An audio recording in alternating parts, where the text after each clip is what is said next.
Hello everyone, welcome back to my channel the honeybee. আজকে আবার রাস্তা থেকে ভিডিওটা শুরু করছি। এখন বাজে বিকেল 5টা।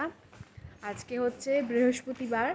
আমি আর মা আবার বেরিয়ে পড়েছি টুকটাক কেনাকাটা করতে জন্মাষ্টমীর জন্য। আগের দিন বেরিয়েছিলাম রাখির কেনাকাটা করতে, আর আজকে এখন আমি আর মা বেরিয়েছি জন্মাষ্টমীর গোপালের কিছু কেনাকাটা করতে। আমি অবশ্যই 2-3 দিন ধরে নিজে থেকেই টুকটাক করে কিনে কিনে বাড়িতে রেখে দিয়েছি, যাতে একদম মুখে মুখে প্রবলেম না হয়, রাশ যাতে না হয়ে যায়। বাবার তো কাজেই ব্যস্ত থাকে, বাবা সব কিছু পারবে না, বলেই দিয়েছে, বলছে তোরা যা পাড়ার করে নে, আমাকে বলিস কত টাকা কী হয়েছে আমি দিয়ে দেবো। আর দিদিও সেম, সেই জন্য আমি আর মাই টুকটুক করে কেনাকাটা করে রাখছি। তো আজকেও এমন একটা দিন আমি আর মা বেরিয়েছি এখন টুকটাক কেনাকাটা করতে। কি কিনবো না কিনবো সবই তোমাদের সাথে শেয়ার করব। চলো এখন বেরিয়ে পড়েছি, যাওয়া যাক। তো এসেছি হচ্ছে বড়নগর বাজারে। তো দেখি কি কি পাওয়া যায় না পাওয়া যায়। বেশ মেঘ করে এসছে, কিন্তু মনে হচ্ছে না বৃষ্টি হবে। তো চলো দেখি কি পাই না পাই, সব কিছু শেয়ার করবো তোমাদের সাথে। চলো।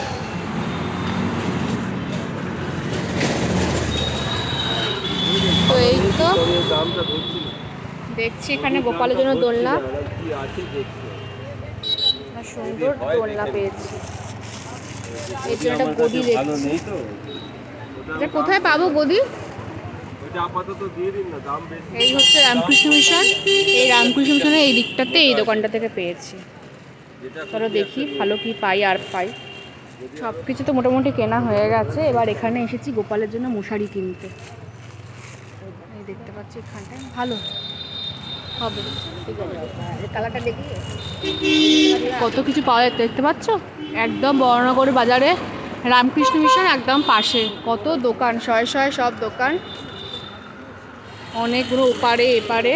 তো এই দোকান থেকে আমরা এবার গোপালের জন্য মশারি নিচ্ছি। সব বাড়িতে গিয়ে দেখাবো কী কী কিনেছি না কিনেছি, প্রচুর জিনিস আছে। কেনাকাটা হয়ে গেছে, তো এখন আমরা বাড়ি ফিরছি। রিক্সায় উঠেছি, হাতে অনেক জিনিসপত্র হয়ে গেছে, এসব নিয়ে হেঁটে হেঁটে আর ফেরা যেত না, আর অটো সময় পাচ্ছিলাম না। সেই জন্য রিক্সা নিয়েছি, একদম বাড়ি পর্যন্ত চলে যাব। বাড়িতে গিয়ে দিদি আসুক, তারপরে তোমাদেরকে সব কিছু শেয়ার করবো যে কী কী কিনেছি গোপালের জন্য আর কি। তো চলো বাড়ি যাওয়া। বাড়িতে চলে এসেছি, আর এখন সব কিছু খোলা হচ্ছে, কী কী কিনেছি না কিনেছি তো তোমাদের দেখাচ্ছি ফাইনালি কী কী কেনা হয়েছে। এসব দিদা সবাই আমরা দেখছি কী কী কেনা হয়েছে। ফাইনালি এই আমাদের গোপালের জন্য এই দোলনাটা কেনা হয়েছে। গোপালকে বসিয়ে আমরা এখন দেখছি কেমন লাগছে। আর এই হচ্ছে সব গোপালের কেনাকাটা, দেখতেই পাচ্ছ কি সুন্দর লাগছে গোপালকে একদম। তো তখন তো তোমাদের সাথে সবটাই শেয়ার করলাম কী কী মার্কেট থেকে কিনে এনেছি না এনেছি। আরও অনেক কিছুই এনেছিলাম, পুরোটা ভালো করে দেখানো হয়নি, কারণ তারপর একটু বেরিয়েছিলাম, জেঠিমার বাড়িতে গেছিলাম, সেখান থেকে এই জাস্ট এলাম। এখন বাজে 9:45 মতন। প্রচণ্ড হঠাৎ করে বৃষ্টি চলে এলো, মানে ওয়েদারটা ভালোই ছিল, সুন্দর ঠান্ডা হাওয়া দিচ্ছিলো, এমন মেঘ ডেকে বৃষ্টিটা এলো, আর কিছু বলার নেই।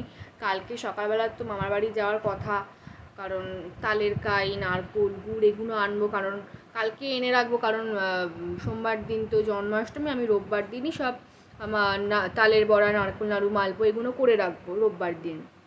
তো সেই জন্য কালকে এনে রাখতে হবে। কালকে শুক্রবার, শনিবার দিন টুকটাক যা যা কেনাকাটা সেগুলো করতে হবে, সেগুলো হবে না শনিবার দিনটা খুব একটা।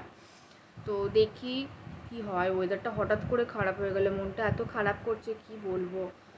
তাও তো আজ তাড়াতাড়ি খেয়ে দিয়ে শুয়ে পড়বো, কারণ সকাল সকাল উঠতে হবে, বেরোতে হবে, কারণ যেতে তো এমনিই হবে। কিন্তু মনটা বড্ড খারাপ হয়ে গেছে এই ওয়েদারটা দেখে। কী করা যাবে, কিছু করার নেই। যাই দেখি মা রাত্রিরে কি ডিনারটা বানিয়েছে। তো এখন ডিনার করব, একটু পরেই করবো, 9টা বাজুক, তারপর ডিনার করব।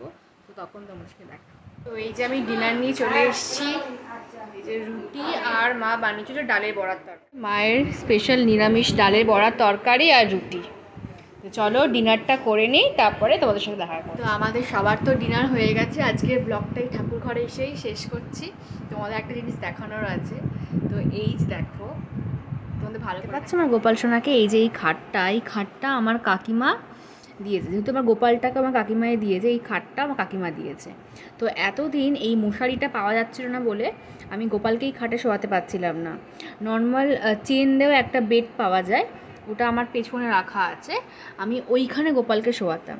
তো আজকে এই মশারিটা পাওয়া গেছে, তো বাবা এসে গোপালকে ঘুম পাড়িয়ে দিয়ে, দেখতে পাচ্ছ গোপাল সোনাকে কি কিউট লাগছে। তো আজকের ভিডিওটা এতটা পর্যন্তই। যদি ভালো লেগে থাকে তাহলে প্লিজ লাইক, শেয়ার আর সাবস্ক্রাইব করে দেবো।